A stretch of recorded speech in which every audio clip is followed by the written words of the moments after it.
बंगाल में भी ऐसा कुछ होने वाला आंधी है, अभी तो ये आंधी है, आगे और आप देखते जाओ क्या है। लेकिन ये तो अभी छोटे स्तर का था ना, इससे क्या बड़ा तो छोटे स्तर से आप क्या पहले बिल्डिंग ऊपर से खड़ी करते हैं नीचे से खड़ी करते हैं? आप जब हम लोग जब शायद इन चीजों को समझ भी नहीं रहे होंगे ना 2014 में, तो बीजेपी कैसे आई और कैसे क्या हुआ पता भी नहीं होगा। दिख रहे हैं अन्ना जी, कहाँ थे अन्ना जी?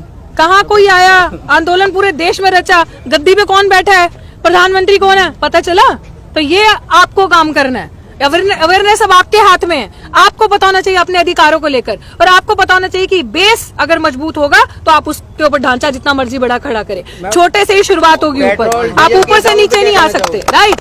पेट्रोल डीजल के तो जो दाम बढ़ रहे हैं उस पे क्या कहना है? 80-90 पूरे 100 क्या कहना है? मुझे तो वही कहना है जो वो लाला रामदेव जो बार बार बोलता रहता था, मूर्ख इंसान। जिसने समझ पाए आप लोग वोकल फॉर लोकल, समझ पाए? अब भी समझ जाओ, नहीं तो शरीर के बदन से कपड़े भी जाएंगे और कहेंगे तो क्या हो गया, महंगाई बढ़ गई, कपड़े उतारो पत्ते पहनो। ये भी दिन दूर नहीं है। तो ये हम लोगों को समझना, आप लोगों को समझना है। ये चीज तो हमें समझनी है ना कि वो इंसान जो कहता आया था 35 रुपए में पेट्रोल, बच्चों को बोल रहा है। बच्चे क्या होते हैं? आप बच्चों की फाउंडेशन खराब कर रहे हो। मतलब अभी जब उनका बेस बन रहा है तब आप 2014 से बोलते हैं, गुमराह कर दिया पूरे लोगों को। असली बात यह है कि विपक्ष निकम्मा है। अगर विपक्ष मजबूत हो ना तो ये बात ही ना हो। विपक्ष कौन है आज? मैं, आप पत्रकार, एक्टिविस्ट, स्कॉलर्स जो हैं, जो लड़ रहे हैं सड़कों पे, वो सारा विपक्ष है। विपक्ष है नहीं है। विपक्ष भूल गया कि उसका रोल क्या है 2014 के बाद। वो अपना अस्तित्व भी खोज रहा है 2014 के बाद। उसको समझ नहीं आ रहा करना क्या है। तो this is what is happening in our country. We lack leadership and Modi is made god, Modi is made Modi by this media. जिन्होंने मीडिया को ही खरीद लिया, जो चौथा स्तंभ माना चाहता था डेमोक्रेसी का, जो फोर्थ पिलर जिसपे मजबूती थी, जो जनता अगर प्रोटेस्ट करे सड़कों पे बैठा उससे सवाल करे कि क्यों दुखी हो भाई, क्या दिक्कत है, एलपीजी के गैस क्यों बढ़े, क्या दिक्कत है, एलपीजी के भाव बढ़ गए, पेट्रोल के भाव बढ़ गए, वो उसका काम था। वो बोल सकती थी कि कांग्रेस के टाइम पे ये था तो भाजपा के टाइम पे ये हो रहा है। आज आपकी जेब से कैसे पैसा लेकर जा रही है सरकार, पता चल रहा है आपको? तो नहीं पता चल रहा। सुनिए सुनिए, देश हित के लिए हाँ, देश हित के लिए तो हो रहा है। देश हित के लिए चुनाव हो रहा है बंगाल में। पेट्रोल के दाम तभी तेज क्यों होते हैं जब चुनाव होता है, क्योंकि यहाँ का पैसा सीधा जेब में जाता है। वो जो चीज आप 30-35 रुपए में खरीदते हो वो आप आज 90 रुपए 100 रुपए में बेच रहे हो। क्यों? आज ही क्यों होगा? अरे कब समझोगे इन चीजों को? तुम नहीं समझोगे, हम नहीं समझेंगे तो कौन समझेंगे? ये मुनाफा, ये चीजें बढ़ोतरी, ये तभी क्यों होता है प्राइस में वो सर्ज, इन्फ्लेशन, जब चुनाव पास हो। क्योंकि आप लोग नहीं समझेंगे ये चीज, आप ही के बनाए हो। पहले बोलेंगे स्टैचू लगाते हैं, गुजरात में स्टैचू बनाते हैं करोड़ों रुपए खर्च करके, राइट? करोड़ों रुपए खर्च करके स्टैचू बनाए। अरे फिर इसी ऑडियंस को वो स्टैचू देखने जाना है, फिर पहले आपके टैक्स पे से स्टैचू बनता है, फिर आप स्टैचू को देखने जाते हैं, फिर टिकट देते हैं। है कोई मूर्ख आपसे ज्यादा, हमसे ज्यादा? तो हमने अभी नहीं समझेंगे तो कब समझेंगे? ये प्रचार तो सोशल मीडिया के माध्यम से आप लोगों को करना पड़ेगा ना, या आप लोग भी गोदी मीडिया वाला काम करोगे? आप सोचो, अभी यहाँ पाठशाला चल रही है इस बॉर्डर पे, ये काम हो रहा है। मुझे इस चीज का जवाब चाहिए, आप सब भी दीजिएगा, क्योंकि आप पत्रकार हैं, दिन रात सड़कों पे रहते हैं न्यूज की इन्फॉर्मेशन के लिए। तो आप मुझे बताओ, ये देश जो विश्व गुरु की बात करता है, ये देश जो इतिहास कायम करने की बात करता है, जो new India, make in India, digital India की बात करता है, वी रिस्पेक्ट दैट, बट कहाँ है ये सारी चीजें? ये इस देश का प्रधानमंत्री जो अपने आप को विश्व गुरु का प्रधानमंत्री जो कहता है कि मैं सब कुछ हूँ, मैं ही हुक्मरान हूँ, जिसका 56 इंच का चीन सीना है, जिसके पास इतना पैसा है और इतना दिमाग है कि अपनी फोटो वो मंगल ग्रह पे, मार्स पे भेज सकता है अलॉन्ग विद भगवत गीता। उसी के देश में आप हालात देखिए कि मैनुअल स्कैवेंजर आज भी मैला जो नालियों में उतरता है वो अपने हाथों से गंदगी साफ करता है। आज भी शिक्षा नहीं है, रोटी नहीं है, रोजगार खाने को नहीं है। आज भी अगर आप देखेंगे लोग सड़कों पे सो रहे हैं, छत नहीं है। तो वो कैसा विश्व गुरु हुआ जब आप इतने महंगे महंगे कपड़े पहन के निकल सकते थे, बड़ी बड़ी गाड़ियों में बैठ सकते हैं। जिस जगहों पे आप बैठते हैं, जिस जनता का वोट लेकर, उस जगहों पे वही जनता कभी नहीं जा सकती। और धरती तो छोड़िए, यहाँ इस देश में और इस धरती का भला क्या करना था? अपनी तस्वीरें, पब्लिसिटी आप मार्च तक वहां पे कर रहे हैं, जाकर वहां आप पैसा वेस्ट कर रहे हैं। इस ग्रह में तो लोग खुश नहीं है, इस प्लेनेट में लोग प्रताड़ित है। वहां किसकी जिंदगी आप ठीक कर रहे हैं? वहां भी अपनी शक्ल दिखा के किसका इतिहास बदलने जा रहे हैं आप? तो ये चीज सोचने की है कि इस प्लैनेट में तो लोग खुश नहीं है आपसे, उस प्लैनेट में आप क्या कर रहे हैं? तो आपको दिक्कत है, महंगाई से भी आपको दिक्कत है, तो राष्ट्रीय हित में 100 रुपए पेट्रोल नहीं ले सकती हैं आप? अरे मैं तो कह रही हूँ आप 1000 रुपए पेट्रोल करो, सब ले लेंगे हम ही तो बैठे हैं। हम लोगों की जेब में इतना पैसा मोदी जी भरते हैं। अभी हम घर जाएंगे ना, रात को हमारे अकाउंट में पैसा ट्रांसफर हो जाएगा। भाजपा इतना पैसा देती है आप लोगों को। राष्ट्रहित में हम लोग सब करने के लिए तैयार है। आप शिक्षा को भी कॉर्पोरेट घरानों में दे दीजिए, आप हमारे बैंक ले लीजिए, नहीं रोका। आप सबसे पहले संविधान को खत्म कर दीजिए। वो कहती है ना महुआ मित्रा चला के कि संविधान बदल दीजिए, बदलने की नियत है ना, हटा दीजिए सेकुलर वर्ड, जो भी आपके उसके अंदर जो भी हमारे राइट्स है, सब चीजों को हटा दीजिए, खत्म कर दीजिए सब कुछ। हम सब कुछ देश हित के लिए करने के लिए तैयार है। उससे पहले आपको एक चीज का जवाब देना पड़ेगा मेरी बात का। आप मुझे बताएं मोदी जी ने आज दिन तक देश हित के लिए क्या किया, ये आप मुझे बताएं। पत्रकार है ना, आप मुझे बताएं। हाँ, सोचिए 18 घंटे काम करके अगर देश का ऐसा बेड़ा गर्क किया है, देश का ऐसा नाश किया है कि ना ही देश की इकोनॉमी उठ पा रही है, जीडीपी खड्डे में चलेगी, सब कुछ, भूखों के पास रोटी नहीं है खाने के लिए, युवाओं के पास रोजगार नहीं है। आए आपके 15 लाख आए, आप लोगों के अकाउंट में आ होंगे, मेरे नहीं आए। सीएम से पीएम बन गया वो इंसान, कर्ज माफ करता करता किसानों को, और आज देश का किसान सड़कों पे है। और आत्महत्या तब भी इतिहास था, और आत्महत्या इस आंदोलन से भी हो रहा है। एक तबका ऐसा है जिसको 500 रुपए पेट्रोल हो जाए तभी फर्क नहीं पड़ता, वो कह रहे राष्ट्रहित में हम ले लेंगे। यही तो बात है, मैं भी सुन के आई हूँ सारी चीजें। राष्ट्रहित करते करते कितना कूड़ा कर दिया इस देश का। राष्ट्रहित तो था काला वो बंद करना, नोटबंदी करना, हुआ राष्ट्रहित, आ गया काला धन स्विस बैंक से वापस। वो मेरे को नाम लेना भी गंदा लगता है उस बाबा का जिसने इस पूरे देश को लूट डाला, लाला रामदेव बाबा। वो क्या था, मैं नहीं बोलूंगी। तो लाला रामदेव, तो वो कौन था? वो प्रोजेक्ट था। जैसे मोदी जी और अमित शाह प्रोजेक्ट हैं किसके, अंबानी अडानी कॉर्पोरेट हाउसेस के। Lala Ramdev it's a project of this BJP. कैसे कि अगर लाला रामदेव का प्रचार नहीं होगा, देखा पहली बात, कोई प्रधानमंत्री देखा?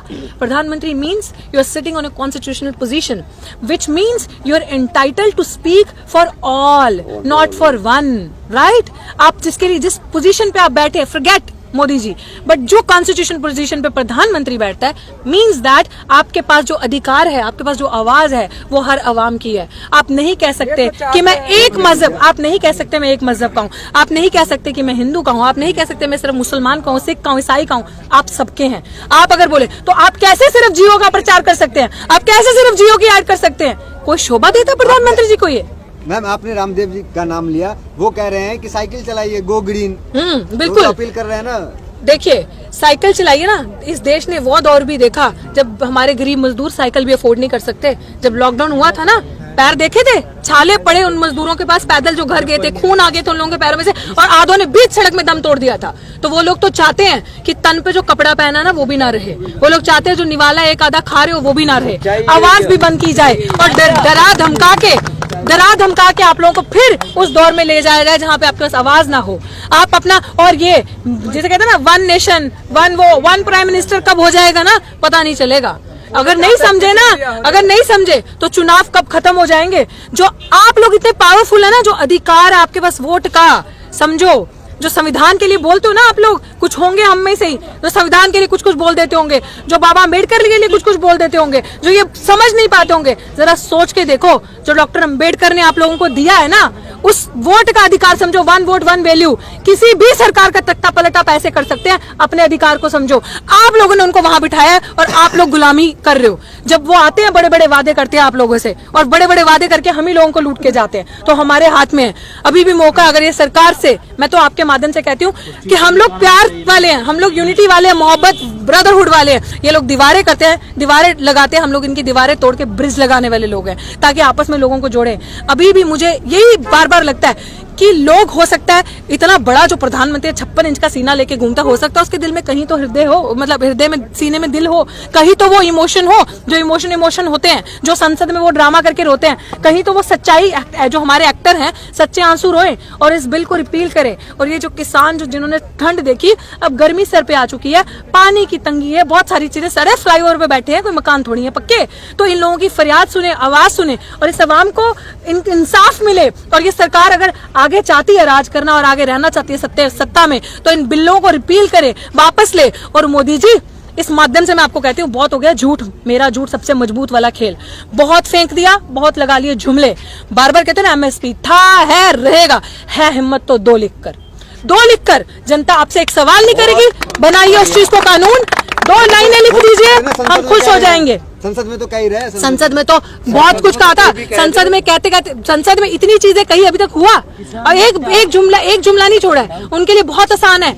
जिस संसद में वो ये कह के आए ना, संसद के बाहर ही वो चील कौवा वाली जो मीडिया बैठेगी ना, कब आप जो यहाँ से सच दिखाएंगे, वहां तक पहुंचता कब वो झूठ बन के आपकी नजरों के सामने आएगा, आपको पता नहीं चलेगा। जिस देश में, याद रखिएगा, जिस देश में priority should be you know, of job creations. Priority job creation होनी चाहिए, priority health, women education, women empowerment, priority होनी चाहिए women की safety. उस देश में आप पैरेलली राम मंदिर के लिए चंदा इकट्ठा कर रहे हैं। ये है इस देश का हाल। हमें कोई दिक्कत नहीं है आपकी आस्था से, आपकी किसी भी चीज से दिक्कत नहीं है। आपकी आस्था है, आपका रिलीजियस फ्रीडम जो है वो आपका कॉन्स्टिट्यूशनल अधिकार है, लेकिन क्या आपका आज किसान जो दिल्ली की सड़कों पे बैठे हैं इतने महीने से, ये प्रायोरिटी नहीं होनी चाहिए आपकी? तो चंदा जीवी नहीं है आप। सरकार की नाक में नकेल डालनी है, लेकिन लग ऐसा रहा है कि किसानों के उन्होंने नाल लगा दिया। अरे जी हाँ, बैरिकेटिंग। जी हाँ, बैरिकेटिंग रोक क्यों नहीं लिया? कर क्यों, कुछ उखाड़ क्यों नहीं लिया? किसानों से जीतना आसान है क्या? मतलब किसान, आप कह रहे हो कि नकेल डालने आए हैं, ये आंदोलन इतिहास है अपने आप में। इट्स नॉट, मान लीजिए आज जीत नहीं है, कल नहीं है, परसों निश्चित है, लेकिन जो इस आंदोलन से अवेयरनेस और जो क्रांति हो रही है ना, वो आप कहीं नहीं देखेंगे। 30 साल के तो आप भी नहीं होंगे, 30 साल के तो आप भी नहीं होंगे। देखा 30 साल में, 25-30 सालों की हिस्ट्री में अपने इतिहास की देखा कोई ऐसा आंदोलन? देखिए ऐसी मास जागरूकता। यहाँ पे पाठशाला चल रही है, वहाँ पे लंगर चल रहा है, वहाँ पे कोई और प्रोजेक्ट चल रहा है, यहाँ पे पीछे केमिस्ट स्कूल है, सांझी सत्य है, सारी चीजें देखी कभी किसी आंदोलन की ऐसी रूपरेखा? सबको तो फर्जी बता रहे हैं। मैं तो वही कहती हूँ कि सब फर्जी हैं, सब फर्जी हैं। असली खाली वो है जिनकी जेबें गर्म है, जिनको मीडिया के अंदर जाना है, पैसा रात को उनके अकाउंट में आ जाएगा, सुबह वही बकना है जो लिख कर दिया है। असली खाली वही है। हमारी जेबें थोड़ी ना गर्म है। अगर वो हमें खरीद सकता है कोई? बिल्कुल नहीं। हमारी जेब कोई गर्म कर सकता है? नहीं। तो हमारी ये चीजें नहीं हो सकती, तो फिर बताओ, जब ये सारी चीजें नहीं हो सकती, जिनको मिल रहा है, जो देश का करने ही बुरा आए हैं, वो तो करेंगे ना ये काम। तो जब आपकी जेब गर्म हो रही है रात को, तो आप वही बोलोगे ना जो मालिक कहेगा। तो यही तो हो रहा है इस देश में। जब पहले मीटिंग्स होती रहती थी 26 से पहले ना, हमें भी लगता था आज होगा कुछ, कल होगा। हर मीटिंग के बाद एक दिल में रहता था कि अब कुछ सोल्यूशन निकलेगा, लेकिन अब ऐसा लग रहा है कि जो ये आंदोलन कर रहे हैं ना, एटलीस्ट आवाम जागरूक होगी। तो इनकी सरकार का शुक्रिया अदा करो, सबको अवेयर कर दिया, अपने हक की बात कर रहे हो आप, एजुकेशन की बात कर रहे हो आप, आज आप बोल रहे हो, आवाज उठा रहे हो। ये कोशिश करेंगे आपकी आवाज को दबाने की, लेकिन आपको दबना थोड़ी है। आप कुछ ऐसा नहीं कर रहे, हम कुछ ऐसा नहीं कर रहे जो संविधान के बाहर है, जो कॉन्स्टिट्यूशनल फ्रीडम ऑफ एक्सप्रेशन देता है। We are chasing that. संविधान कहता है वॉइस का, आपकी जो आवाज है उसका अधिकार है, मैं उसका पूरा फायदा उठा रही हूँ, सब उसका पूरा फायदा उठा रहे हैं। क्यों ना बोले? वॉइस ऑफ डिसेंट, जिसको ये किल करना चाहते हैं कि मैंने, अगर इन्होंने कुछ कहा, मैंने उसका कहा कि आई डिसएग्री, मैं